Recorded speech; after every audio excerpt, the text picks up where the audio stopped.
Hello, friends. Welcome to All Things Bible. And today, the question that we tackle is this: why Jesus describes himself as the Son of Man? Why doesn't he call himself the Son of God? Let's understand what does this phrase mean. Son of Man, a man's son, simply means a human. And yet, the Bible also tells us that this phrase refers to God. And how is that possible? Let's look ahead.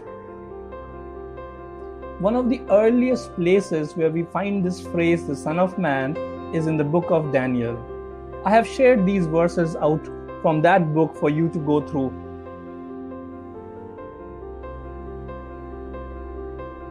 In Daniel chapter 7, we encounter someone who is like a son of man. He is given authority over all things. He is worshipped by all, and his kingdom never ends. It's everlasting. This is what we learn about the Son of Man in Daniel chapter 7. We can see in Matthew chapter 9 a parallel with Daniel chapter 7, where the Son of Man is a king-like figure who has authority over everything. And just like that, we see Jesus describing his authority over sin in action. And that was for all to see. We see these parallels continue in Matthew chapter 19 as well. This time, Jesus describes himself as the king, just like we saw in Daniel chapter 7.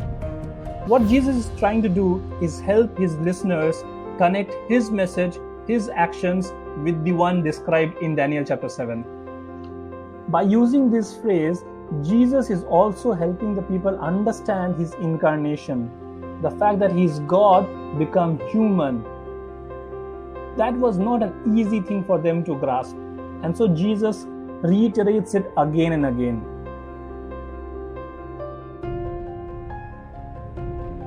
The phrase may seem problematic to us, but to an average Israelite during Jesus' time, it would have made sense because he is able to connect the dots.